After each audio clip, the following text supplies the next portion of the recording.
Fala, meus amados, eu sou o Kelso Vinícius, este é o nosso podcast, seu podcast de Pinheiro para o mundo inteiro, e sempre de início a gente faz aquele apelo muito especial para você se inscrever no nosso canal, ativar o sininho de notificações, dê aquele like e não esqueça do seu feedback, que é muito importante. É através da sua mensagem que nós estamos trabalhando incansavelmente para estar melhorando o nosso conteúdo e fazer com que o nosso canal, o nosso podcast, se torne muito mais atrativo e relevante a todos os nossos queridos seguidores e inscritos no nosso canal, tá certo? Porque eu sempre digo, podcast é de Pinheiro para o mundo inteiro. Olha, o podcast de hoje, desta semana maravilhosa, nós estamos tendo o privilégio, a grande oportunidade de estar recebendo um amigo que eu tenho, uma pessoa que eu admiro muito, Louredi Lobato, né? Até que fim deu certo. A gente já fez vários convites para o Louredi, a agenda dele é corrida, mas hoje está aqui. Muito obrigado, viu, Louredi, por aceitar o nosso convite e a gente bater esse papo muito especial aqui no podcast. Eu que agradeço aí pela oportunidade, parabéns pela estrutura. Obrigado. De primeira mão. Gostei muito bem. Louredi, vamos lá, que a gente começa geralmente, como dizem, desde o começo, né? Quem é Louredi? Conta um pouquinho pra gente, quem é Louredi Lobato, para quem principalmente aí não conhece e está assistindo nosso podcast. Então, eu sou de São Luís do Maranhão, mas me considero pinheirense. Eu já moro aqui há 13 anos, vou fazer 14 anos aqui que estou em Pinheiro em setembro, dia 11 de setembro. Pertinho. Pertinho, tá pertinho. Então, o que acontece? Como foi que eu vim parar aqui? Eu, antes de entrar na área da saúde, eu dançava profissionalmente, né? Eu era dançarino de banda de forró. E aí eu dançava na banda, eu dançava na banda Reprise, em São Luís. Isso, muito conhecida no Maranhão. Né? Isso, eu fui coreógrafo da banda Reprise. Fiz parte de uma banda chamada Paixão de Menina, que tinha um cantor Marcelo de Melo, que era de uma cidade chamada Colinas, morei um ano em Colinas. E aí a gente fez um show na Expoema, junto com a banda Miragem. E o Caretinha, na época, me olhou lá toda a minha atuação com o meu grupo e fez um convite para mim, todo o meu grupo do balé, para vir fazer um fim de semana aqui. Acho que eles iriam gravar algum DVD em Carutapé, uma coisa assim. E aí eu concordei, né? Aceitei o convite e vim exclusivamente para fazer esse DVD. Até então não conhecia Pinheiro? Não conhecia Pinheiro. Aí teve um show na Zoom, antigamente era na Zoom, né? Aí foi lá o primeiro show, tudo os ensaios, tudo. E a Caretinha ficou no pé do meu ouvido para eu ficar de vez na banda.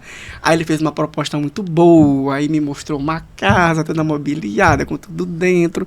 Aí eu concordei em querer ficar. A metade do meu balé concordou em ficar comigo, metade não concordou porque tem uma família, tinham filhos, estudos em São Luís, não concordaram em ficar, mas eu fiquei com a metade do meu balé. E aí eu fiquei por 6 anos dançando profissionalmente na banda Miragem, como profissional e colaborador da empresa, da banda Miragem. Até então ainda tu não tinha essa profissão de técnico de enfermagem? Não tinha. Aí inaugurou a Escola Técnica Supremo Redentor. Ah, sim. Tu já fez o curso aqui em Pinheiro? Aqui em Pinheiro, que hoje tem a FACSul, que hoje é FACSul. Tu fez ali quando era em frente à praça, Centenário. A Praça do Centenário. Aí eu fiz lá, fiz o curso, tudo. Eu finalizei o curso no mês, no outro teve um concurso para Santa Helena. Aí, antes disso, eu consegui um estágio remunerado no município de Turilândia. Trabalhei por 3 anos lá em Turilândia, como estagiário, sendo remunerado.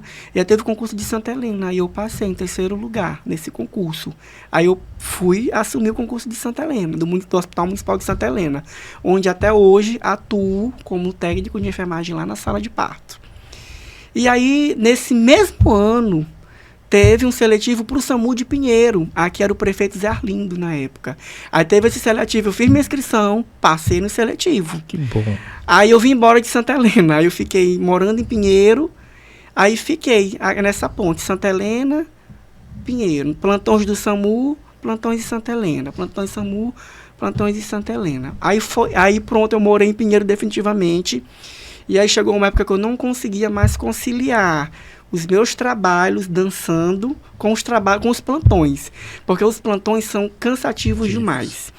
E dançar também cansa, né? Porque a gente trabalha na noite, 3, 4 shows por noite que a gente fazia. A banda Miragem naquela época seguia o ritmo das outras bandas de forró, tipo Calcinha Preta, Limão com Mel, Líbanos, era um show que tinha balé, que tinha abertura. Hoje até acabou um pouco mais, né, Louredi? Infelizmente. Por isso que alguns cantores que foram pro lado carreira solo não conseguiram decolar. Porque antigamente o povo ia pro show porque queria ver o show, né? Queria ver aquele espetáculo, né? Exemplo, Limão com Mel. Limão com Mel, vai ter Limão com Mel. Era uma fila imensa de gente, já tinha abertura, o balé, aquela coisa toda. Era um espetáculo, então o público gostava de ver aquilo. Então, assim, eu fiz 8 anos de balé, mas eu não consegui me formar em balé porque eu saí do teatro. Mas o que a gente percebe hoje? Eu não estou menosprezando as bandas de forró da atualidade, mas infelizmente não é como antes. Eles não conseguem atrair o grande público que era de antes, né? Eu me lembro que eu já na banda Mas também Miragem... não influencia, Lourdes, a questão até das músicas, que mudou muito as músicas, né? Pois é. As letras das músicas não ajudam. E faz com que esses profissionais, né, esses artistas, não decolem como antigamente as bandas decolavam, né? Um dos meus últimos shows com a banda Miragem foi na Expoema, em São Luís. E foi um mega show junto com Calcinha Preta e Companhia do Calypso. Ainda tinha Aviões do Forró. A cantora ainda estava lá, a Solange. Então, assim, eram filas quilométricas daquelas pessoas para chegar até o show. E eu me lembro que para a gente chegar até o palco, teve uma dificuldade muito grande, porque os ônibus eram enormes, a gente não conseguia, tinha engarrafamento, tudo. E hoje não. Hoje tu vai num show, tu olha lá o cantor, tem alguns cantores que cantam divinamente bem, mas tu olha um palco que não tem uma estrutura boa, não tem aquela decoração que antes a gente fazia. Nós que somos coreógrafos, que éramos responsáveis em decorar o palco e colocar lona, não sei o quê. Aí passou a fase da lona, veio os telão de LED, por aí vai. E hoje em dia a gente não vê isso, então não tem um atrativo, né?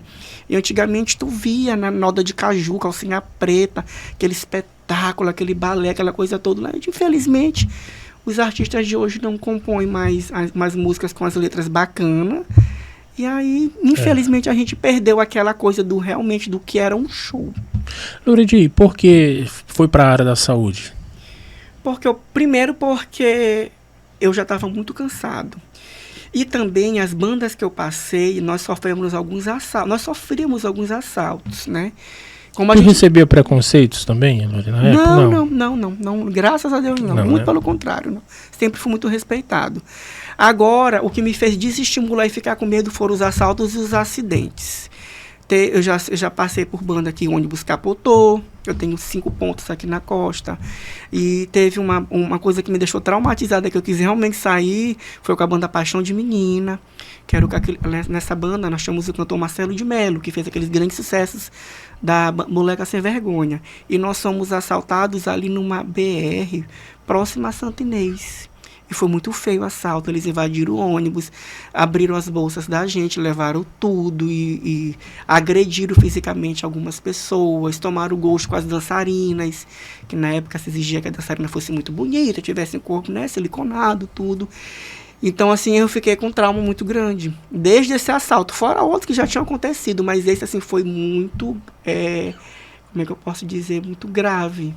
Muita força. Aí desde esse dia eu disse que eu não queria mais. Aí eu fui me desligando, até que eu consegui sair. Aí foi quando teve esse concurso, eu passei, já estava na área e não quis mais. Eu já estava querendo sair mesmo porque eu estava cansado. Aí tinha mais esses assaltos. O ônibus começou a capotar. Eu digo, não, tá na hora de eu largar mesmo. Tudo tem seu tempo, né? Tudo tem seu tempo. Já passou. Lourdes, mas diante de toda essa situação, mas por que tu escolheu, como é que foi que tu escolheu para ir para a área da saúde? Por quê? O que tu já... É questão, por exemplo, de alguém da tua família também tá nessa área da saúde? Ou era sempre um sonho teu também de trabalhar na área da saúde? Não foi um sonho, não. Quando eu morava em Colinas, antes de vir para Pinheiro, eu morava em Colinas. Antes de eu vir para cá, para Pinheiro, a minha avó, que praticamente me criou, ela sofreu um AVC hemorrágico e morreu. Eu estava fazendo um show quando eu soube da notícia. Aí eu fiquei arrasado com aquilo. Aí nesse tempo a gente não tinha celular, né? Mas não era essa coisa de hoje. Aí eu digo, meu Deus, mas o que é AVC hemorrágico? O que é isso? Aquilo ficou na minha mente. Aí aquilo ficou, aí eu fiquei muito abalado, muito triste, vim para São Luís. Peguei o ônibus, vim embora, tudo, teve o velório, coisa assim, eu fiquei arrasado. Aí aquilo ficou na minha mente, comecei a pesquisar o que era AVC hemorrágico. Aí fui ver que existia 2 tipos de AVC, que era hemorrágico e o AVC isquêmico. Eu fui estudando, gostei. Aí foi quando eu vim para cá, para Pinheiro, tudo, aí eu vi a escola técnica lá, tinha muitas divulgações, passava muito na televisão, ó, tá tendo curso técnico. Eu disse, eu não estou fazendo nada, nas minhas horas vagas aqui eu vou fazer, eu fiz o curso. Aí nesse curso eu fui conhecendo várias pessoas, quem me colocou na área da saúde mesmo, para estagiar tudo, fazer tudo, acompanhar, foi Henrique Bernardes, Henriqueta, que também é da área da saúde, também é técnico de enfermagem, né? E aí ele que começou a me levar para os estágios lá em Turilândia, para estagiar. Um grande profissional, né? E aí foi que eu fui aprendendo com ele. Ele me ensinou as técnicas de fazer parto, porque também ele é parteiro tradicional. Muita gente não sabe, mas Henriqueta é habilitado dentro do conselho como parteira, como técnico e como enfermeiro. Muita gente não acredita, mas ele é graduado. E aí eu aprendi, assim, os primeiros passos a engatinhar foi com ele. Ele que me levava, ele que me trazia no carro dele. E quando foi o teu primeiro serviço já em Pinheiro? Já em Pinheiro foi pelo SAMU. Pelo SAMU. Foi, pelo Serviço Móvel de SAMU. Logo quando inaugurou aí, né, o SAMU. Aí teve o seletivo, eu me lembro que a secretária de saúde da época era Sheila Cordeiro, e aí foi até ela mesma que me ligou, na relação que eu estava aprovado, tinha uns critérios. Eu já trabalhava, até então já estava trabalhando em Santa Helena, na sala de parto. Isso. Aí nesse mesmo ano teve esse seletivo, aí eu vim, passei, aí teve uns testes aí no SAMU, a gente foi pra rua, tudo. Eu já tinha um curso de APH, que é atendimento pré-hospitalar, e facilitou também, acho que foi isso que facilitou com que eu passasse nesse seletivo, mas eu não conhecia ninguém em Pinheiro, assim, da área da saúde. Aí eu vim, aí fiquei fazendo parte do SAMU, aí do SAMU foram aparecendo outras coisas. Lourdes, como é que tá? Dá para comparar, por exemplo, a saúde daquele tempo para a saúde de agora? Melhorou muito, evoluiu bastante? Evoluiu nas partes que diz respeito às evoluções técnicas. Por exemplo, mudou muita coisa hoje. Mas e de valorização do profissional, essas coisas? Está melhorando agora. Está melhorando agora. Está melhorando agora por conta do piso, dos conselhos atuantes. Mas de antes para cá mudou muita coisa, melhorou. Existem alguns problemas pontuais, mas melhorou muito. Por exemplo, de lá para cá, hoje uma realidade próxima, não tem em Pinheiro, mas próxima, é uma cirurgia para retirada de vesícula por vídeo. Já tem em São Luís, ainda não tem aqui, mas tem um projeto para vir. Naquela época não existia nem São Luís, só tinha em São Paulo. Então foram coisas que foram evoluindo, de fato, dentro da área da saúde. Foram evoluindo e evoluindo para melhor. Lourdes, a minha pergunta agora, na verdade, é mais uma curiosidade. Que, por exemplo, nós tivemos muito isso durante a pandemia. Né? Se falava muito dos médicos, e às vezes eu sentia que acabavam esquecendo dos técnicos de enfermagem, dos enfermeiros, né? Acontece realmente isso ou é só impressão minha? Infelizmente acontece, infelizmente. Mas graças ao COFEN, ao Conselho Federal de Enfermagem, conseguiram mudar essa realidade. Tanto é que está aí vindo o tão sonhado piso da enfermagem, né? Mas o que é que acontece? As pessoas, quando chegam no hospital, pensam que vão falar logo com o médico. Com o médico. Mas não é assim. Eu vou chegar numa unidade de saúde, seja ela nível de atenção primária ou nível hospitalar, eu primeiro, paciente, eu vou passar pela enfermagem. E quando eu sair também. Porque quando eu chegar na unidade, eu vou ter que fazer uma triagem. Da triagem, eu vou passar pela classificação de risco. E quem faz é o enfermeiro. Quem faz são os técnicos de enfermagem. Depois, a depender de tudo, é que você vai chegar no médico. Depois que você passar pelo médico, ele vai te examinar, ele vai te passar um medicamento, vai te passar uns exames e vai te retornar para a enfermagem para administrar os medicamentos. Quem aplica a medicação é o enfermeiro. Aí depois disso, vai de novo no enfermeiro para saber se já está bom, se não aconteceu nenhuma reação, para poder te liberar. Entendeu? Então, na época da pandemia... Ou seja, é uma equipe, na verdade. É uma equipe. Na verdade, na época da pandemia, nós ganhamos essa força, nós da enfermagem ganhamos essa força depois da pandemia. Porque até então nós não tínhamos esse reconhecimento que estamos tendo hoje, porque tudo era só os colegas médicos. Mas veja só, Kelson, eu vou te dar o exemplo do Hospital Antenor Abreu, daqui de Pinheiro. Aqui no Hospital Antenor Abreu, por plantão, tem 2 clínicos, 2 médicos clínicos, um cirurgião geral, um ortopedista e um anestesista. Mas, para você chegar nesses médicos, você precisa passar por uma série de Etapas. De etapas até chegar nesses médicos. Primeiro tem a classificação, que é feita pela enfermagem. Aí você vai passar pelo clínico. O clínico é cirurgião, vai para o cirurgião, outra etapa. Do cirurgião volta para a enfermagem novamente. Porque ele vai para a cirurgia, mas precisa passar a sonda. Quem passa a sonda é o enfermeiro. E por aí vai. Na época da pandemia, a gente olhava assim para a Rede Globo. Tudo era só equipe médica. Equipe médica. Mas, eu estou dando o exemplo do Antônio Abreu, mas tem muitos municípios que só tem um médico para o hospital inteiro, para a população inteira. E se aquele médico, quando ele chega atrasado, a enfermagem que tenta fazer tudo para que nada dê errado para aquele paciente, até esse colega médico chegar no plantão. Que muitas das vezes chega atrasado, porque realmente está vindo de outro plantão, ou está vindo de São Luís, ou está vindo de outros estados. Muitos profissionais médicos são de outros estados, não são nem do Maranhão. E na época da pandemia nós ficamos muito chateados, mas graças a Deus o Ministério da Saúde reconheceu que se não fosse a enfermagem, a gente não teria conseguido vencer essa pandemia. Porque muitos colegas médicos recuaram, muitos tiveram que ser afastados, muitos colegas médicos tiveram que ser afastados por conta da idade, mas a enfermagem ficou lá o tempo todo. Não recuou. Inclusive, algumas prefeituras, alguns estados alugavam casas, apartamentos, para esses profissionais de plantão não ir para casa para não contaminar seus familiares.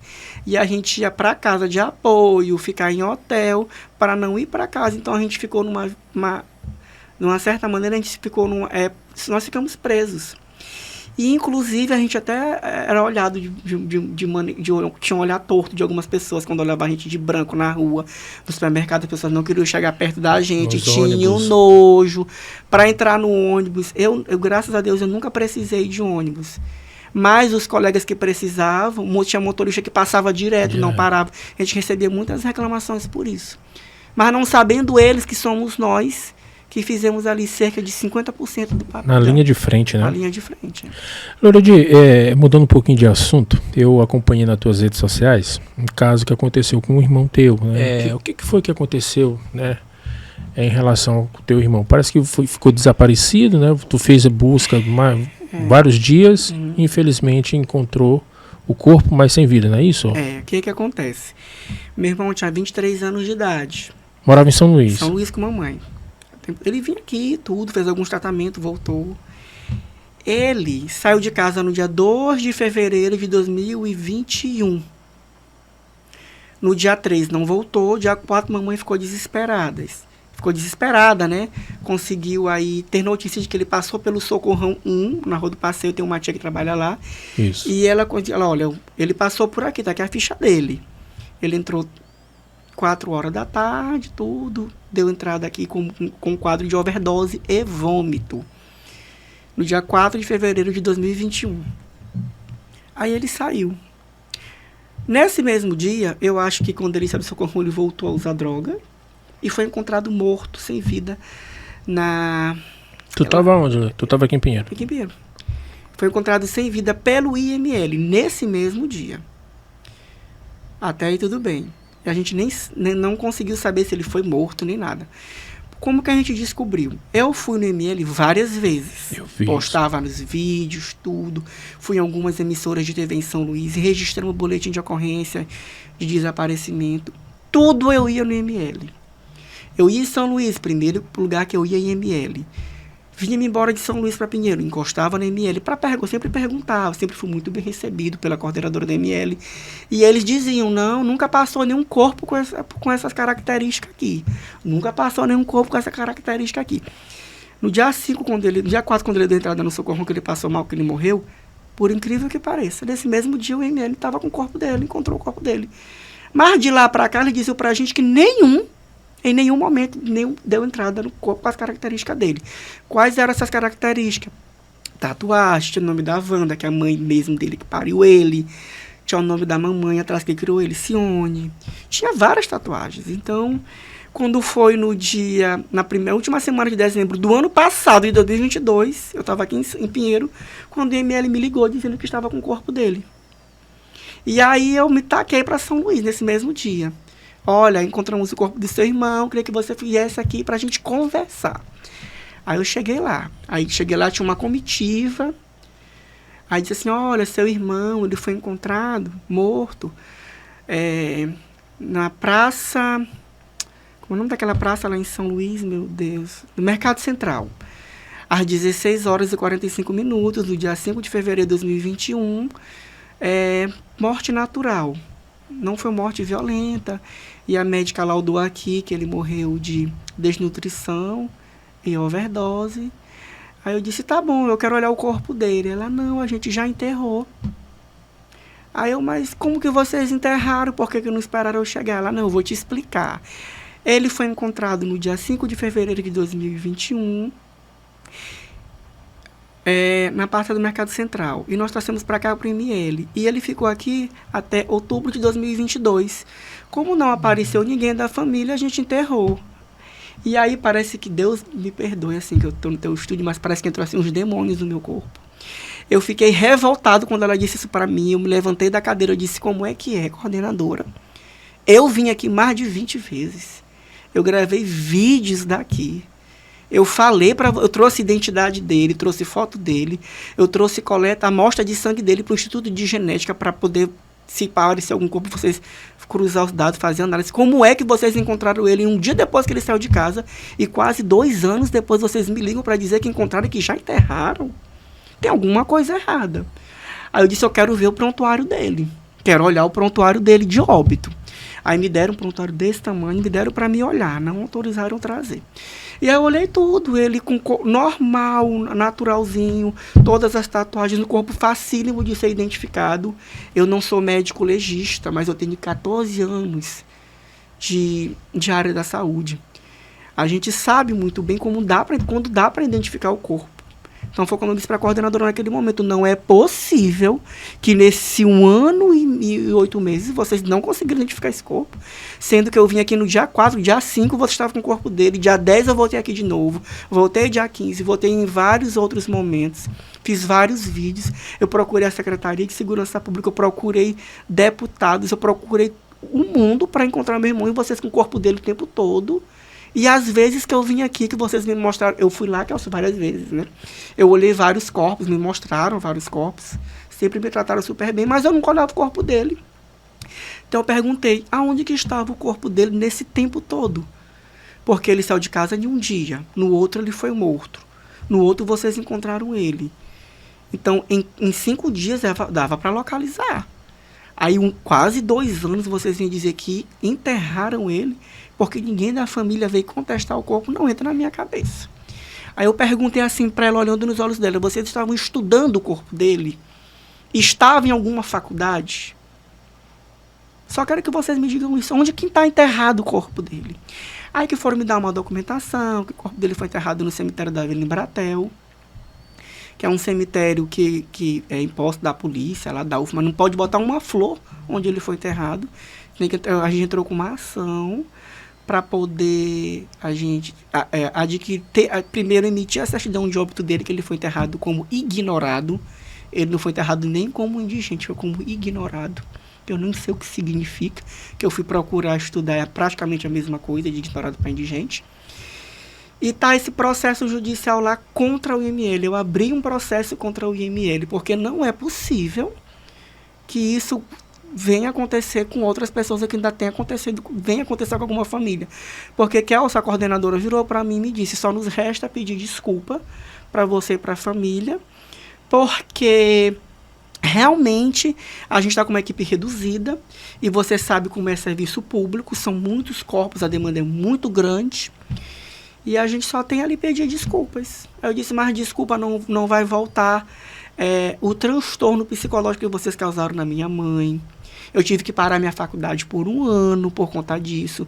Porque eu tinha que vir toda vez que minha mãe estava em crise, começava a chorar, eu vinha para São Luís para acompanhar ela. E vocês o tempo todo com o corpo dele aqui. E o que mais me deixa encabulado foi porque por inúmeras vezes eu olhei alguns corpos, pessoalmente, olhei por fotos e nunca tinha um corpo dele. Então, de repente, 1 ano e 8 meses depois, eles me ligam para dizer que o corpo estava lá e que eles já enterraram. É muito estranho. Não ligaram quando o corpo foi achado? Achado. É estranho. Que foi 2 dias depois que ele saiu de casa. E é um corpo fácil de ser identificado, porque não foi morte violenta, não foi estrangulamento, não foi bala, não foi faca, não foi nada. Foi morte natural, né? Ele teve uma overdose, caiu. Não estava um corpo irreconhecível, né? Não estava. Até nas fotos, eles tinham lá 30 fotos. Eu olhei todas as 30 fotos. Aí eu dizia, doutor, isso aqui. Olha aqui a flor que eu lhe falei, eu dizendo para ela. Olha, doutora, o nome que eu lhe falei. Olha, doutora, a forma que eu falei, tudinho. Aí eles ficaram calados. Aí um homem que eu não sei quem é disse, você é perito? Eu digo, eu não preciso ser perito para saber que vocês todos estão errados. Está bem aqui a prova. Eu vim aqui inúmeras vezes. A coordenadora do ML me recebeu inúmeras vezes. Ela me mostrou vários corpos e não mostrou o dele. Por quê? Se estava aqui desde o dia 5 de fevereiro de 2021, aí foram me acionar só em outubro de 2022. Estavam estudando o corpo dele? Eles ficaram calados, né? Tudo, mas infelizmente foi isso que aconteceu. Louridim, mas assim, na tua experiência, né, de 14 anos na área da saúde, o que tu acha que aconteceu com o teu irmão? Nesse período do corpo, o que eles fizeram? Estavam estudando, na verdade? Tu acha que é isso? A gente só pode falar quando tem provas, né, Kels? Eu aprendi muito isso. Só pode falar quando tem provas. Eu não tenho provas, mas pela experiência que eu tenho, esse corpo não estava lá. Ou estava em algum lugar em posse deles que eles poderiam, né, estar fazendo algum estudo. Porque e se tivesse fazendo isso, também cometeram uma irregularidade. Sim, porque precisa ter autorização da família. Quando eu perguntei, todo mundo ficou calado. Não disseram que sim, não disseram que não.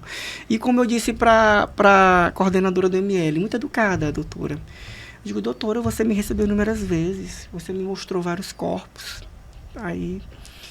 E eu não vi o dele, e eu não entendo, porque no boletim de ocorrência registrado por vocês, porque toda vez que eles encontram um corpo na rua, eles registram o boletim de ocorrência que encontraram.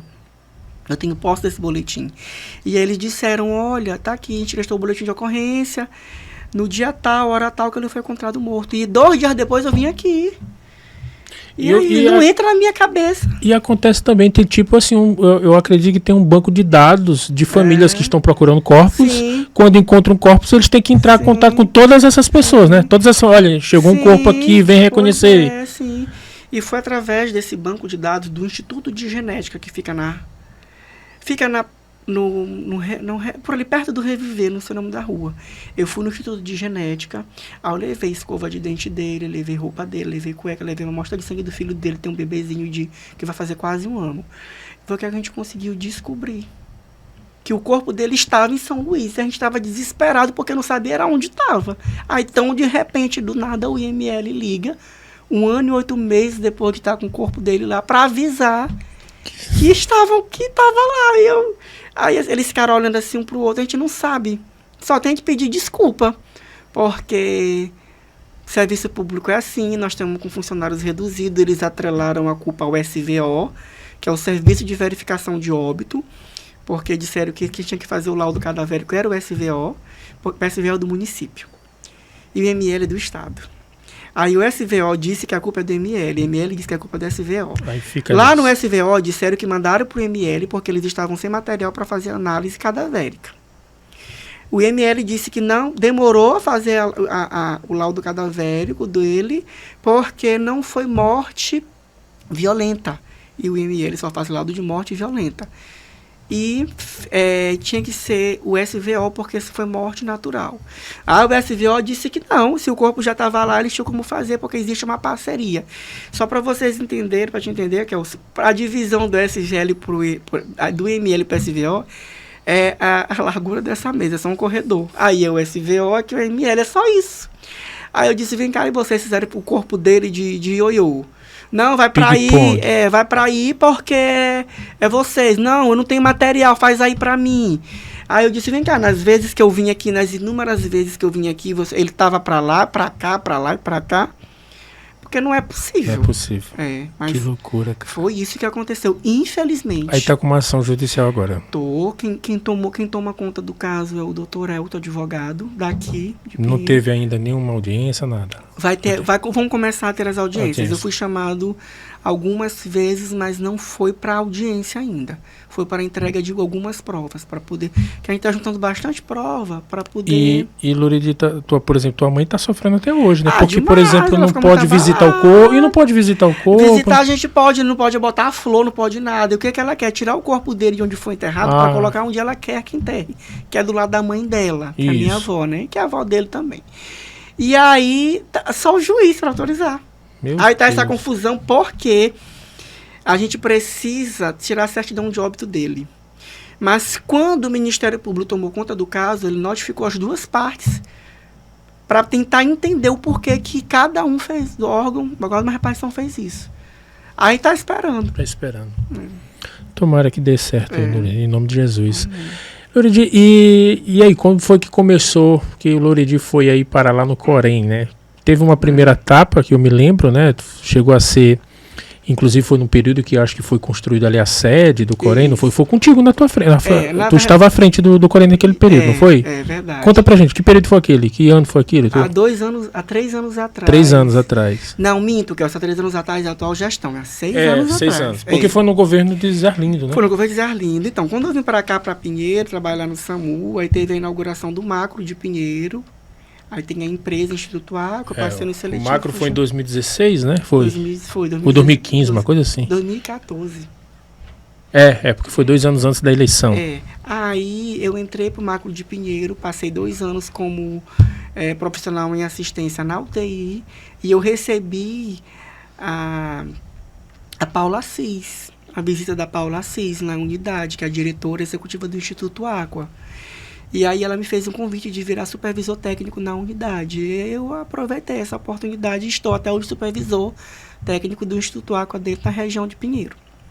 E aí eu conheci uma pessoa chamada Patrick, que ele estava na eleição para a campanha do Corém. Eu não sabia tudo, né? Aí ele veio aqui, conheci ele dentro das unidades fazendo campanha. Ele perguntou se eu queria ser representante do Conselho de Enfermagem aqui na região, porque não tinha ninguém que queria participar, ninguém queria. Aí eu topei, disse que eu queria. Aí eu entrei na gestão dele. O prédio era um prédio que estava lá, normal, é um prédio próprio, ele já existia.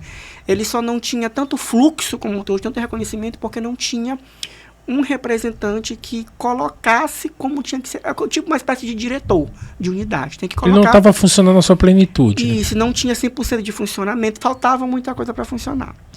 Fiquei na gestão até um certo tempo. Então esse período não foi uma eleição, foi tipo uma indicação. Teve a eleição e eu fui indicado para ser representante da unidade porque ele viu o papel que eu desenvolvi aqui dentro. Entendi. Ele fez esse convite para mim. Aí eu aceitei. Aí aí ele não teve a outra eleição com ele participando. Aí teve a eleição que é do atual presidente, que é do Dr. José Carlos.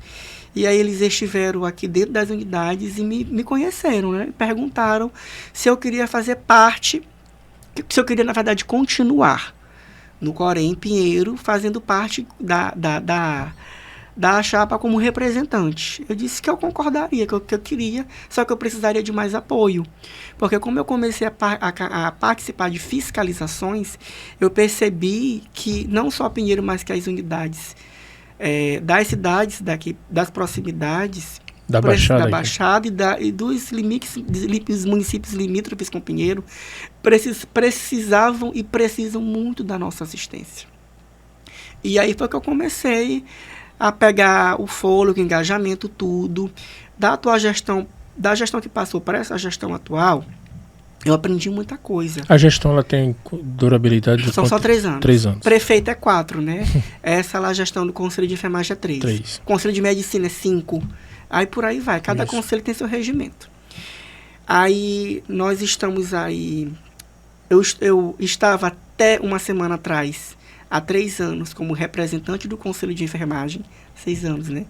Como representante do Conselho de Enfermagem na região de Pinheiro e os municípios limítrofes. E aí foi que começaram várias fiscalizações, tudo. Eu tenho...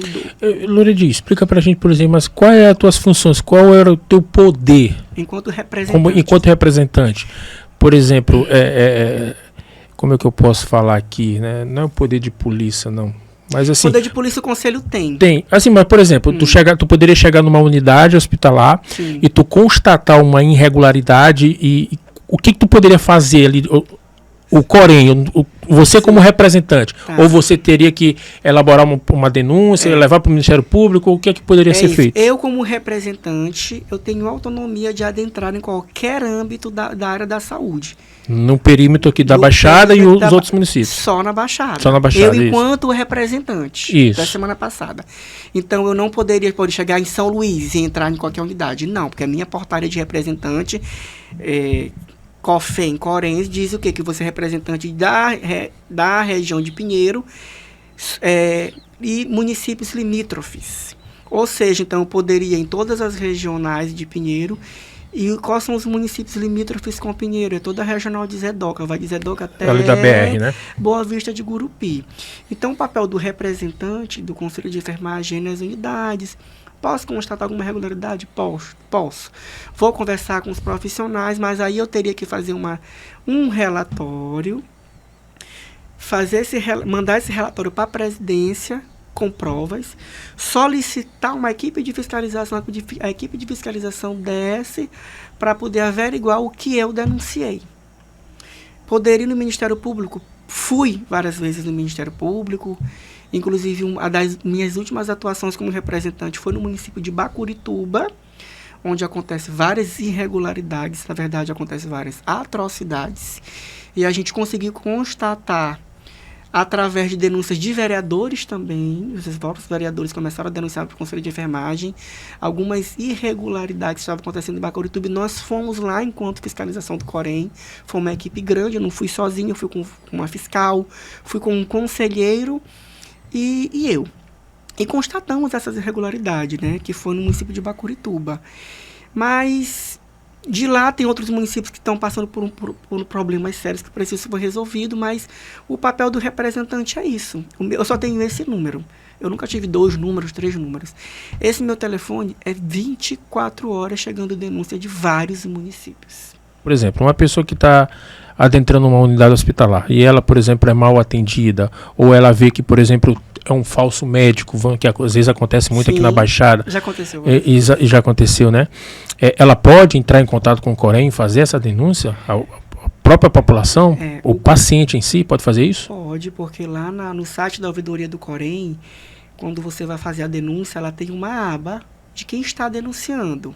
A denúncia anônima, beleza, mas na outra partezinha está lá, dizendo que de quem está partindo da denúncia, profissional da área da saúde, população geral, sim. Entendeu? Tem tudinho. Então, assim, nós não fiscalizamos médicos, mas a gente recebe muita denúncia de falsos médicos. Mas o que a gente faz? Acata a denúncia e encaminha para o Conselho Regional de Medicina. O que o Conselho de Enfermagem acata são as denúncias dos profissionais de enfermagem ou de irregularidades encontradas dentro do âmbito do trabalho deles. Mas 80% das denúncias são dos profissionais de enfermagem, 20% são de população em geral. Loredinho, no teu período que tu passou à frente do Corém, aí no caso como representante, teve alguma situação bem delicada, bem complicada que infelizmente tu não conseguiu resolver a tempo, não deu para resolver a situação? Teve, infelizmente. Teve um município, não precisa nem citar nomes, essas coisas. Teve um município aqui próximo, que inclusive recebemos até 3 denúncias não formais ontem desse município, que uma profissional técnica de enfermagem, ela realizou uma sutura, uns pontos, na testa do paciente, na região frontoparietal. E aplicou um medicamento nesse paciente, um paciente jovem, eu não recordo a idade. E esse paciente, aí liberou o paciente, não chamou o médico. E esse paciente, ele foi para casa e passados alguns minutos ele retornou em óbito para o hospital. Deus. E infelizmente, essa colega, né, essa profissional, eu ainda não tive a oportunidade de conhecê-la, né, mas vi os processos. Mas o promotor dessa cidade, ele só faltou me enlouquecer, querendo em 24 horas uma equipe de fiscalização para apurar o caso. O Conselho de Enfermagem está aqui para defender os profissionais, mas está aqui também para alertar, para assegurar o exercício da profissão em sua totalidade, em sua integralidade, para que estes profissionais não cometam erros. Né? Então, assim, o profissional de enfermagem, ele tem suas limitações. Então, muitos dos procedimentos realizados dentro da unidade hospitalar é de atividade privativa do médico. Então, eu enfermeiro, eu técnico, eu auxiliar, eu parteira, não posso executar alguns procedimentos que só o médico pode fazer. Nesse caso específico que aconteceu, ela teria que ter chamado imediatamente o médico. Mas foi um corte pequeno. Tá, foi um corte pequeno. Mas só quem sabe a gravidade de um caso, do que pode acontecer, eu vou ler para um paciente, do que pode acontecer, o que vai acontecer com o paciente, inclusive quem sabe quando o paciente pode morrer, é o médico. Então, naquele momento, ela teria que ter chamado o colega médico que estava num hotel de sobreaviso, ele não estava nem na unidade, para que ele tomasse a conduta. E aí, o que é que acontece? O que é que a gente orienta nas nossas fiscalizações? Colegas profissionais não executem procedimentos que não são da nossa ossada. Chame o profissional médico quando for preciso, porque quando está dando certo, o mundo inteiro te bate e aplaude. Aí tu fez 99 acertos, mas você fez um errado, você não presta e você vai se afundar. Então, a gente... É uma situação difícil, né? Está trabalhando com vidas, né? Sim. Olha, muitos dos colegas que eu oriento, às vezes eu chego nas unidades e eu rodo muito. Eu chego para fazer visita de gestão, né? Não é fiscalização, é diferente. É visita de gestão. Na visita de gestão, a gente vai para orientar, para falar do código de ética, do que pode e não pode fazer. Mas eu percebo que muitos dos colegas ficam chateados quando a gente vai... olha, isso aqui não pode. Isso aqui, por exemplo, sutura. Tem muitos profissionais de enfermagem que amam fazer sutura. Mas a sutura é uma atividade privativa do médico. Nós, da enfermagem, não aprendemos na faculdade a fazer sutura. Os médicos, sim. Tanto é que quando acontece alguma coisa lá, o Conselho Federal de Medicina vem e tenta derrubar. Por exemplo, o COFEM vira e mexe, lança uma portaria aí, né? Foi liberado para a enfermagem fazer isso e isso assado. Aí o Conselho de Medicina vem por cima e derruba a portaria porque é atividade privativa para eles. Mas muitos dos colegas médicos, eu não estou falando mal dos médicos, né? Mas muitos dos colegas médicos, quando chegam na unidade, cansados, eu te dou uma pizza, fica lá, faz isso para mim, faz assado. E os colegas vão e fazem. Aí, quando dá errado, o que é que os médicos fazem? Às vezes o profissional até sabe fazer, mas não é competência dele. Não é competência, nem estudaram para isso.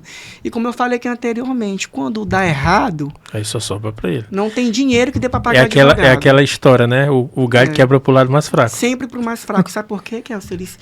Olha, eu li o relatório, tive acesso ao esse processo que aconteceu com essa colega lá aí, desse promotor dessa cidade. O relatório do médico é bem claro. Que ele, em momento algum, foi chamado, que ele, em momento algum, autorizou nenhum profissional a realizar esse procedimento, que é atividade privativa do médico. Então, a gente fica muito triste, né? Porque é uma profissional que tem anos de serviço, que está respondendo um processo que não poderia estar respondendo. Porque o Conselho de Enfermagem está atuante, está fazendo várias visitas de gestão, está orientando. Hoje em dia tem internet. Pela internet você vai lá e consegue. Eu posso ou não posso? O COFEM, que é o Conselho Federal de Brasília, lançou o COFEM Play. É de graça. Lá tem tudo, Kelso, que você pode fazer. Tô falando isso, eu até me lembrei agora, por exemplo, da questão da doença do meu filho, né? Às vezes eu digo muito, não é qualquer médico para entender da doença do meu filho como eu. E olha que eu não sou da área, mas é por quê? Porque eu estudei muito, já estudei muito através da internet, eu fui pesquisar bastante, então eu entendo muito bem sobre essa questão de linfagioma, hemangioma, tudo isso. Louride, e agora, cara? Tu tá num novo cargo aí, como é que é? Conta pra gente, né? Tu foi promovido, foi o quê que aconteceu aí? A gente viralizou nas redes sociais, alguns blogs postaram, enfim. Fiquei muito feliz pela repercussão, muito, muito contente, eu recebi muita mensagem, né? O pessoal me parabenizando pela promoção do cargo. Não foi a eleição ainda, né? Isso. A eleição será em outubro. Foi uma promoção, então eu deixei de ser representante e me tornei conselheiro regional do Corém Maranhão. Mas já tem uma pessoa já como representante, ainda não? Eu posso continuar como figura, né? Mas ainda não, porque a gente está em período de eleição. Isso. Entendeu? Mas são funções distintas. Então, eu como conselheiro regional, agora eu posso acompanhar fiscalização de qualquer hospital do Maranhão, não só mais da região. Isso que eu ia perguntar. Porque até então, enquanto representante, tu tinha limitações. Eu era limitações, era só Pinheiro e municípios limítrofes. Eu, como conselheiro regional, posso acompanhar fiscalização em qualquer âmbito do estado. Em Caxias aconteceu alguma coisa, em Imperatriz, em São Luís, em Balsa, na Sailândia. Eu posso ir até lá como equipe de fiscalização acompanhar. Então vai rodar, agora que vai rodar. É diferente, agora que eu vou rodar. E tem assim, que trocar de carro. Aí mas a gente vai no carro oficial da fiscalização, não é no nosso. Graças a Deus. Porque são muito longe os municípios. Sim, exatamente. E aí, uma das atribuições de nós como os conselheiros regional é aprovar relatórios e mandar para o COFEM de Brasília, fazer relatórios de denúncias que chegam, que são processos administrativos que chegam para a gente fazer, para ser relator de alguma denúncia. Tenho a autonomia de fazer parte de julgamentos, né? Assim como existe o julgamento no Tribunal de Justiça, né? Na Justiça Comum, existe o julgamento dentro do Conselho de Enfermagem, onde os conselheiros sentam nas suas cadeiras. Isso. E o presidente vai ler o relatório do julgamento e os conselheiros vão julgar, vão pedir vistas do processo, vão julgar como para deferir ou indeferir. E infelizmente, tem chegado muitos processos do que a gente acabou de falar, de profissionais que são denunciados, inclusive denunciados por colegas médicos, que por estarem realizando procedimentos que não são de sua competência. Sua alçada, né? E aí a outra denúncia que tem chegado muito para a gente é a denúncia de assédio moral, por parte da própria classe. O que nos deixa muito triste, né? Então, nós temos recebido aí bastantes denúncias de assédio moral acometidas por parte do coordenador de enfermagem, do supervisor de enfermagem. E a gente fica muito triste, porque a enfermagem ela precisa ser unida. Então, a gente já sofre várias retaliações de outras categorias. Aí, agora, vem sofrendo retaliações do próprio grupo, da própria categoria. E isso é muito triste, porque quando o profissional de enfermagem, o técnico auxiliar, ele sofre um assédio moral do seu enfermeiro da equipe, do seu coordenador de enfermagem, para a gente é muito revoltante, porque a gente está ali para defender a enfermagem. E aí a gente assim, fica, meu Deus do céu, a gente agora vai ter que defender e acusar os próprios colegas. Então isso é muito triste.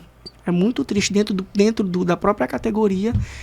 Infelizmente, esses assédios morais por parte desses cargos que são passageiros. Tem acontecido muito, né? Isso porque assim que eu acho que essas pessoas esquecem que cargos são passageiros. Né? Tudo passa. Tudo passa. Tudo tem seu tempo. Olha, eu passei 5 anos no SAMU, hoje eu não estou mais, hoje eu estou em outro lugar. Eu estou como supervisor técnico do Instituto ACA, mas amanhã a empresa pode me ligar e dizer, Loredia, é o seguinte, agora você vai voltar para a sua função, porque eu não quero mais como supervisor. Vou voltar de cabeça erguida, porque eu tenho lutado para que muitas coisas possam melhorar dentro das unidades de saúde. Porque quando eu retornar para o meu cargo de origem, qual é a minha função, eu quero ter um privilégio, por exemplo, de um repouso digno.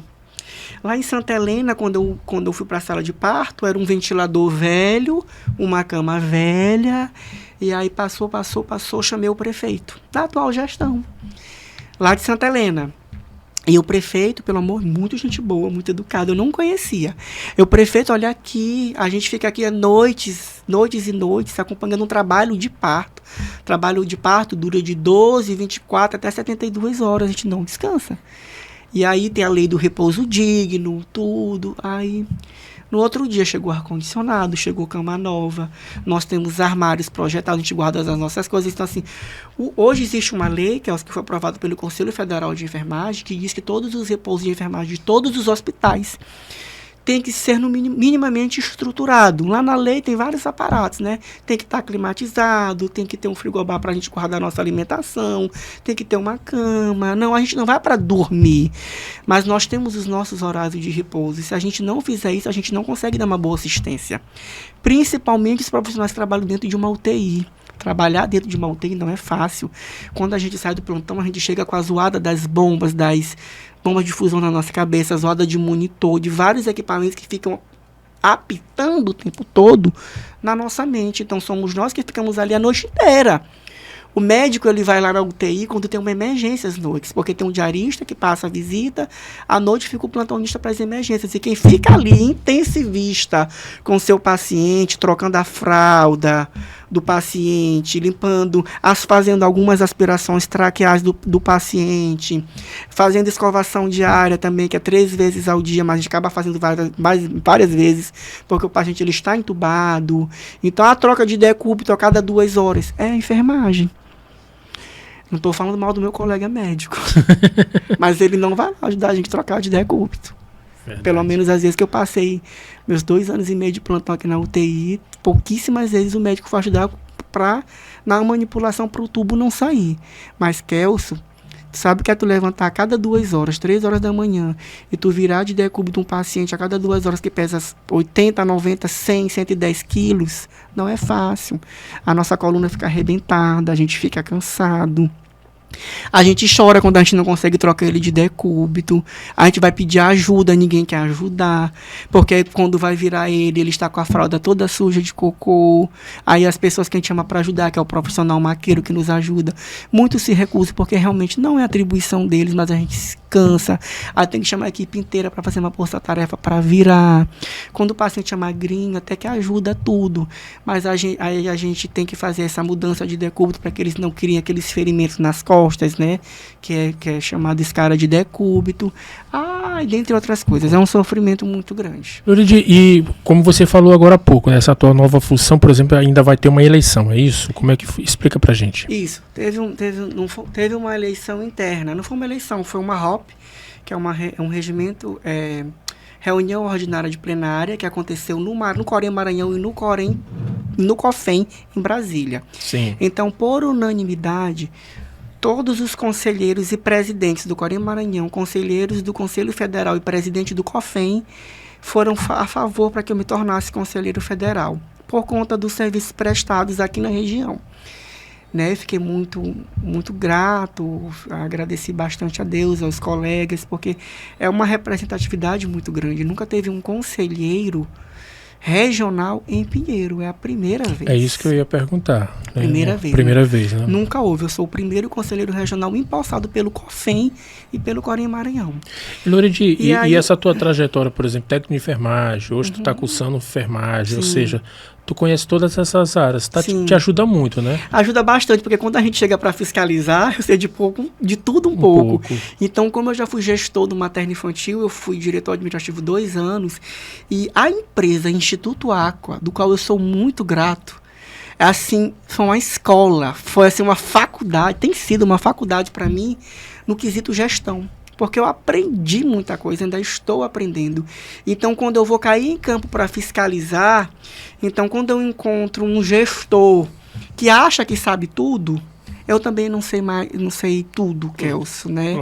Mas a gente percebe que, infelizmente, muitos prefeitos, muitos gestores, colocam para administrar muitas secretarias, muitas unidades, pessoas que não têm um pingo de conhecimento de gestão administrativa em saúde.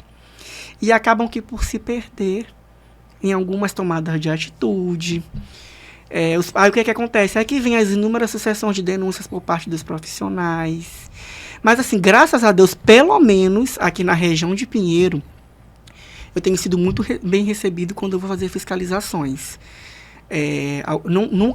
Foram poucos prefeitos que eu já conversei. Sempre os secretários vão até o hospital quando sabem que eu estou lá, vão conversar comigo, porque eles sabem que eu não tenho medo de falar. Eu sou uma pessoa que de fato eu não me prendo a nada, porque eu não devo nada a ninguém. Mas eu acho que quando a fiscalização ela é uma fiscalização que vai para ajudar. Eu vejo mais isso. Porque olha só, Kelso, quando a fiscalização chega, a gente dá um prazo de 30 dias para eles sanar tudo que está acontecendo na unidade que a gente encontrou de irregular. Isso. Depois desses 30 dias, a gente retorna. Depois desse retorno, eles podem pedir uma dilação de prazo de mais 30 dias para ter. Então, eles têm 60 dias para se organizar. Entendeu? Então, a gente percebe que algumas unidades não têm boa vontade em se organizar. De jeito nenhum. A começar por algumas secretarias de saúde. A gente vai até os secretários, conversa, explica, mostra escala, como tem que ser, como não é. Olha, esses profissionais não estão dando conta. Eu fui fiscalizar um hospital na BR, do município de BR. Eu fiquei horrorizado. Era um técnico de enfermagem cuidando de 25 pacientes. Faz as contas, Kelson, não dá. É humanamente impossível. A assistência não é plena. Ele fica cansado. Ele está passivo de erro porque está cansado. E mais, esse técnico estava numa escala de 24 horas, só ele cuidando de 25 pacientes. Eu fiquei em estado de choque quando eu vi aquilo. Eu disse, eu não estou acreditando. Em pleno século XXI, um técnico de enfermagem cuidando de 25 pacientes. Uma loucura. Não dá conta. 24 horas de plantão. Quando chega à noite, ele chega até com gás de manhã. Mas passou de meio-dia de tarde, não dá conta. Não dá, que essa é muita coisa para fazer. São várias prescrições de medicamento, você tem que checar, você tem que administrar um por um. Tem paciente que é para fazer curativo, mudar de decúbito, não dá conta, é humanamente impossível. Daqui a pouco é o paciente, o funcionário está precisando de atendimento. Então, muitos dos profissionais de enfermagem estão adoecendo psicologicamente, fisicamente, por conta disso, por conta dos erros das gestões, que não querem se adequar porque não querem. Porque existe um município aqui próximo, que inclusive hoje a fiscalização esteve lá hoje novamente, ao meu pedido, e nada foi resolvido. E inclusive esse município, eu notifiquei pessoalmente o Ministério Público, a promotora, conversei com a promotora, fui muito bem recebido pela promotora, eu entreguei um relatório para ela, expliquei o que estava acontecendo, as irregularidades, as atrocidades que estavam acontecendo, o que podia acontecer com a população, mas até agora nenhuma atitude foi tomada. Meu Deus. Euridia, enquanto você falava, eu me lembrei aqui agora há pouco, por exemplo, você é o primeiro conselheiro da Baixada, né? Sim. O Fred Lobato também tem um cargo bastante importante que eu vi agora também a nível de estado, né? A nível nacional. Não, a nível nacional, isso. E eu lembrei agora também do Joel Júnior, né? Sim. Joel Júnior, que é pinheirense, é secretário de saúde da capital. Ou seja, há uma valorização muito grande aí, graças a Deus, com os baixadeiros, né? É verdade. Olha, o Joel Júnior é um médico, um colega muito querido, inclusive nós fizemos um evento da Semana de Enfermagem em São Luís e ele recebeu um prêmio do Conselho de Enfermagem como secretário parceiro da enfermagem. Porque ele sempre recebe as nossas fiscalizações de muito bom agrado. E ele vê com os olhos que muitos secretários deveriam ver. A fiscalização ajuda muito. Então, ele, como sempre, nos recebeu muito bem. Quando uma notificação é enviada para a secretaria, ele prontamente responde. Então, por isso que esse ano, ele foi condecorado pelo Conselho de Enfermagem, por ser o secretário parceiro da enfermagem, porque ele sempre dá ouvido, ele sempre está presente. Quando se manda um ofício, ele vai lá no Corém, ele nos ouve, ele ouve os anseios da enfermagem.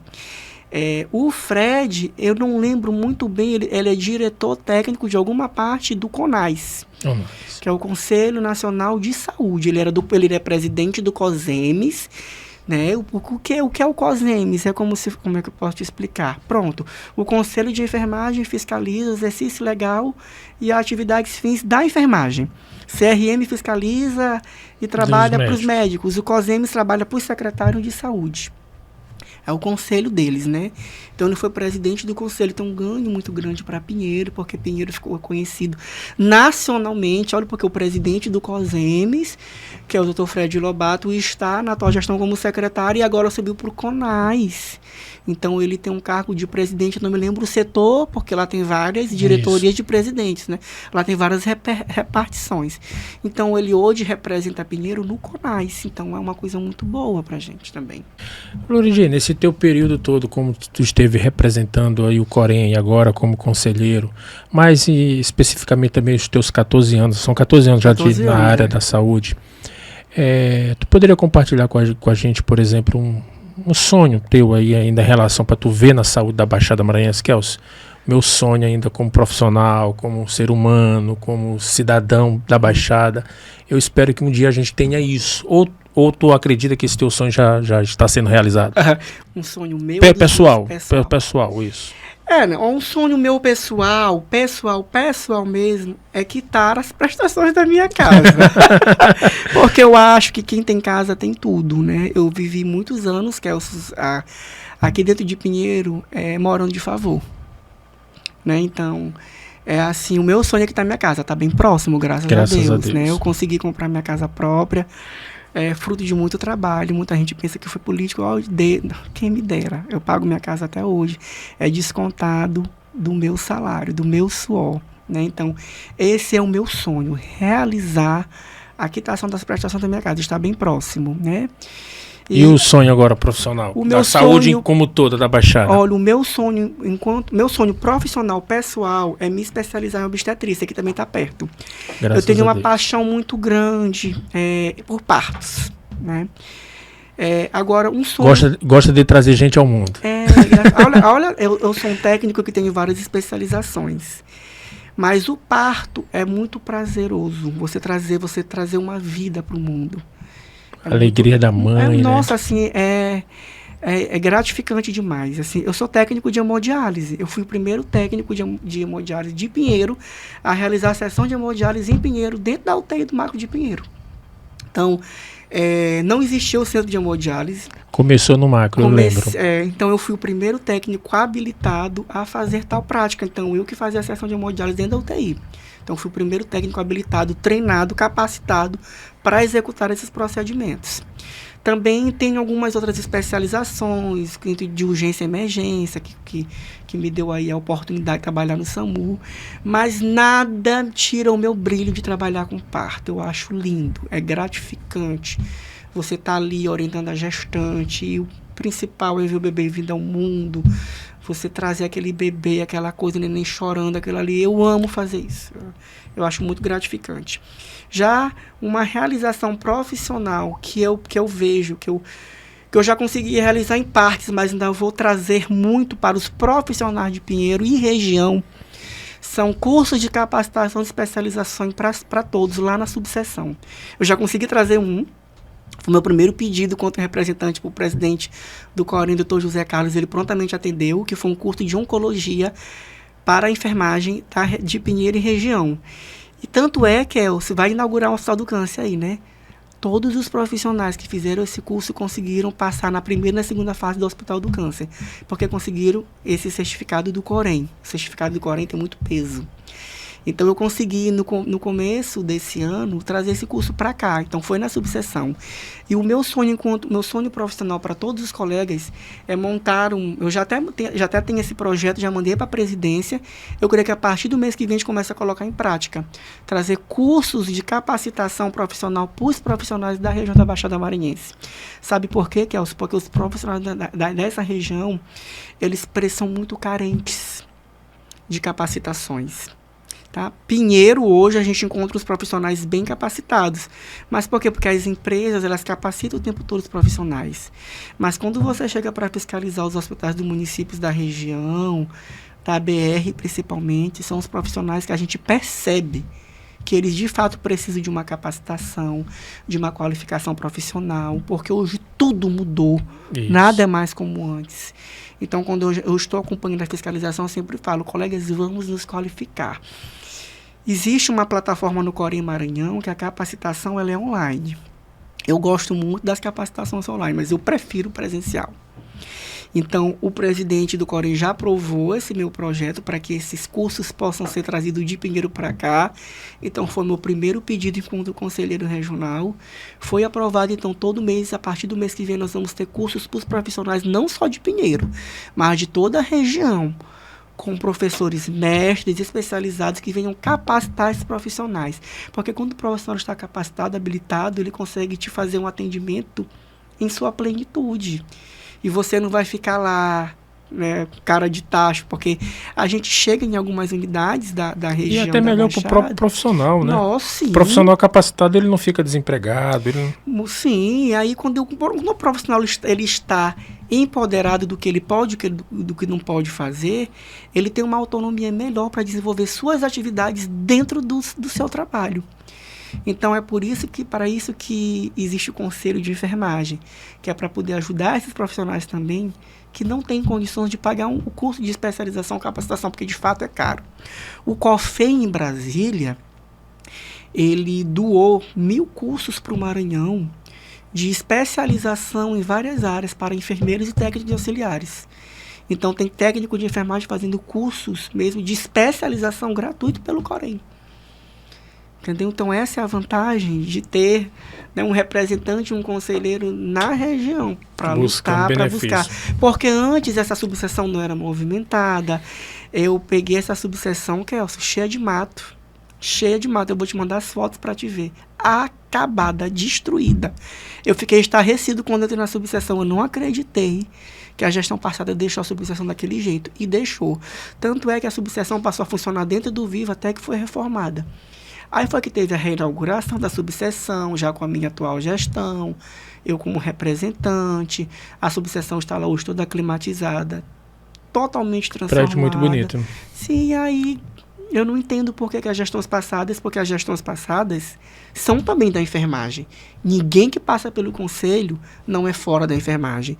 Todos são enfermeiros e técnicos. Então não entra na minha cabeça porque deixaram a subseção ficar acabada daquele jeito. Mas graças a Deus a gente conseguiu aí reabrir, reinaugurar, e ela está funcionando aí a todo vapor. Lídia, eu te fiz essas perguntas em relação, por exemplo, às tuas realizações profissionais, pessoal, enfim. Mas agora, por exemplo, a gente que está aqui do outro lado, leigo no assunto, eu particularmente, há uma situação na saúde da Baixada que já de muitos anos, que eu pensei que o macro-regional resolveria e não resolveu, que é as procissões de ambulâncias para a capital, para São Luís. Mas você é profissional na área. Tem a possibilidade de acabar com essas procissões? Claro, vai ter uma ou duas ambulâncias, mas tem como minimizar, melhorar essa situação? Kelso, veja só.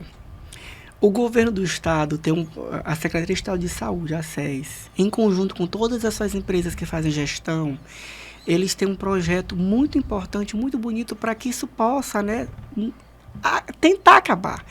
Mas o problema, Kelso, são os especialistas. É isso que eu ia estar me lembrando. Porque eu falei isso outro dia com o secretário, sim, e ele me deu, inclusive, uns exemplos lá do macro. Diz, Kelso, olha, quando o macro foi inaugurado, tinha especialidade disso, tinha especialidade... Hoje já não tem mais. Mas é porque eles não querem ficar na cidade, não querem atravessar o ferro para vir para cá. Olha, eu tenho... Mas não é, por exemplo... O salário não é pouco, não é isso? Não é isso, não. É porque para eles, para os especialistas, os que têm RQE, que são títulos mesmo, eles ganham muito bem na capital. Então, às vezes, eles não querem vir para cá porque não querem se desgastar, acordam 3 horas da manhã para pegar ferro. Eles acham que muitas das vezes para eles não compensam. Por exemplo, eu tenho um sobrinho que é autista, mora em São Luís. Hoje eu pedi uma troca de receita controlada por uma médica daqui, uma pediatra intensivista, que é a doutora Ilana, muito conhecida, ela trocou, né? Porque lá em São Luís, a minha irmã está 3 meses tentando uma consulta com o neuropediatra e não está conseguindo. Aí a doutora disse, Loredia, porque tem pouquíssimos especialistas em neuropediatria. Assim como hoje nós temos, ao contar dos dedos, os especialistas em cirurgia pediátrica. Um que ainda gostava de vir para cá morreu, infelizmente, que foi o doutor Lima. Né? Conheceu o doutor Lima, né? A história dele. Trabalhava no materno infantil, atendeu muito meu filho. Sim, pois é, doutor Lima, infelizmente, foi a óbito na época da pandemia do Covid. Nós temos um outro doutor, mas os outros doutores que são formados em cirurgia pediátrica, que são contados, não chegam em 10, que é o Maranhão inteiro. É pouco. E o que é que eu penso? Que o Conselho Federal de Medicina lá em Brasília tem que abrir mais especialidades para o Maranhão e fazer com que, de alguma forma, com que esses especialistas desçam para os interiores para atender. Por exemplo, Kelso, por que a maioria dos pacientes que têm problemas cardíacos são regulados ou transferidos de Porta Aberta para São Luís, tanto do Antônio Abreu ou do Macro de Pinheiro? Porque não tem cardiologista que quer vir dar plantão para cá. Preocupante. Entendeu? Né? Então, assim, não adianta. O projeto do Estado é bonito, né? O plano é muito bonito, mas os especialistas não se acham. Por exemplo, oftalmologista. Já viu um oftalmologista dar plantão? Mas acontece aqui, vira e mexe, aparece criança com vidro no olho, que aparece alguma coisa no olho. Às vezes a gente não consegue encontrar nenhum oftalmo em clínica. Aí tem que mandar para São Luís. Entendeu? Gastropediátrico, pediátrico, especialista nos procedimentos gástrico-pediátricos. É raríssimo. Então, assim, o Hospital Macro-Regional de Pinheiro é um hospital de alta complexidade, que realmente era para estar funcionando em toda a sua plenitude, se tivesse esses especialistas que de fato quisessem vir. Mas eles não querem. Não tem. Fiquei triste agora. Infelizmente é por isso. Porque assim, não é porque eu sou da gestão, da atual gestão do Instituto, ou do governo do Estado, mas realmente são os especialistas. Tanto é que, graças a Deus, ainda bem que o governo do Estado conseguiu inaugurar um centro de tratamento de queimados em São Luís, que nós não tínhamos em lugar nenhum. Ia para São Paulo. Teve uma queimadura de 3º grau gravíssimo, vai para São Luís manda para São Paulo. Agora, graças a Deus, o governo do Estado conseguiu montar um centro de referência para queimaduras em São Luís, que antes não tinha nem... Não tinha nada. Então, meu amigo Louredi, cara, muito obrigado pela tua participação, muito obrigado mais uma vez por aceitar nosso convite. Fica aí as suas considerações finais, acrescentar alguma coisa que não foi questionado, não foi perguntado, e já fica o convite para outras oportunidades, né? Quem sabe até trazer também algum colega, algum companheiro lá do Corém, né? Para estar batendo papo conosco aí futuramente, tá bom? Certo, eu confio muito em Deus, né? Em primeiro lugar, eu quero agradecer a Deus por estar aqui. Em segundo lugar, a sua pessoa, do qual admiro bastante seu trabalho. Muito obrigado pelo convite. Muito obrigado mesmo pelo espaço, por estar, de uma certa forma, passando para o pessoal quem é o Louredi, como começou, aonde chegou e como chegou. Né? Então, agradeço muito a você por essa oportunidade. Lhe parabenizo pelo seu trabalho. Obrigado. Lhe acompanho nas redes sociais. Eu também gosto muito do seu trabalho. Lhe admiro como profissional. Espero que você cresça profissionalmente dentro da sua área. E, como eu falei anteriormente, tenho muita fé. E eu vou voltar aqui em outubro com o meu presidente do Corém e minha chapa reeleita, para que ele dê uma entrevista aqui para você. Pronto. E aproveito a oportunidade, peço aos nossos colegas da enfermagem, não só mais da Baixada, mas como do Maranhão inteiro, que no dia 1º e 2 de outubro vocês votem chapa 2, que é a chapa da atual gestão, que tem feito muita diferença dentro do Conselho de Enfermagem aqui em Pinheiro e em todo o Maranhão. Todo mundo tá credenciado a votar? Todos os profissionais? Ou precisa estar regular em alguma área? Só quem pode votar, enfermeiro, técnico, auxiliar de enfermagem, habilitado dentro do Conselho e que não estejam respondendo o processo ético e tem que estar com suas obrigações em dias, que nem são os outros conselhos. Nos outros conselhos também ninguém consegue votar se estiver respondendo processo ético ou estiver devendo. Tem profissionais que estão aí com dívida ativa de 3, 4 anos, mas tem que ir lá se regularizar. Olha, é que nem carro. Antes de chegar aqui eu passei por uma blitz. Se eu não fosse habilitado, eu ia ficar lá. Ele ia mandar eu descer. Isso. Né? Eles pediram minha carteira de motorista, eu apresentei. A mesma coisa são todas as profissões, Kelson. Verdade. Todas as profissões. O médico não pode atuar sem estar habilitado no Conselho de Medicina. O farmacêutico não pode atuar sem estar habilitado no Conselho de Farmácia. Eu não posso dirigir sem ter minha habilitação do Detran. Verdade. A mesma coisa é a enfermagem. Eu não posso exercer minha profissão sem ter minha habilitação profissional. Tanto é que, não sei se tu viu aí nas redes sociais, o Ministério da Saúde liberou, já na conta das prefeituras e dos estados, 4 parcelas de maio, junho, julho e agosto para serem pagas para os profissionais de enfermagem. São as parcelas retroativas. Que bom. Mas lá na portaria do Ministério... Vai dar para comprar uma moto, vai dar para tirar uma habilitação. Oh, Deus queira, né? Lá no Ministério na portaria do Ministério da Saúde, pegou todos nós de surpresa, inclusive os conselhos de enfermagem. Tem um artigo, né, um inciso, não lembro, que é bem claro isso, que todo profissional de enfermagem terá que apresentar a certidão de nada consta para poder estar habilitado a receber o piso. Mas sabe por quê, Kelson? Porque muitos gestores mandaram uma planilha com o nome de pessoas que não são profissionais. Rapaz. Justamente para que esse recurso venha maior. Mas nunca pensaram que o Ministério da Saúde ia fazer isso. Porque assim, o Ministério da Saúde não pediu carteira do Corém, porque uma carteira você pode falsificar e mandar uma foto. E a certidão de nada consta não, ela é um documento assinado eletronicamente pelo presidente do Corém Maranhão e a assinatura do COFEM de Brasília. Então não tem como enrolar. Não tem como enrolar. Então assim, tu é prefeito, tu vai até pagar teus profissionais. Cai um recurso, né? Você vai pagar os profissionais. Mas para outra parcela cair, tu vai ter que mandar essa lista com todas essas certidões de nada consta, para comprovar que eles realmente são habilitados para o recurso ficar vindo todo mês. E aí... Pegou todo mundo de surpresa. Sim. Mas foi bom, porque Lógico. tem muitos profissionais no exercício irregular, profissionais que não são habilitados. E você é prefeito, você pode colocar seu tio, sua tia, sua avó. Tanto é que o recurso ele tem uma conta própria, não vai cair na plena. O Ministério da Saúde exigiu, antes de cair o recurso, eles exigiram que no prazo de 5 dias, todos os gestores abrissem uma conta única com o nome da enfermagem para esse recurso cair só lá. Ou seja, esse recurso não vai poder tirar ele para pagar seringa, para comprar remédio. Outra coisa da área da saúde. Sim. Lourdes, e quem está nos acompanhando, nos assistindo, como é que faz, por exemplo, para acessar, para acompanhar os trabalhos do Corém?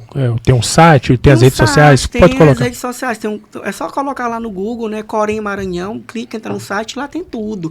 Lá fala sobre as eleições, lá fala sobre...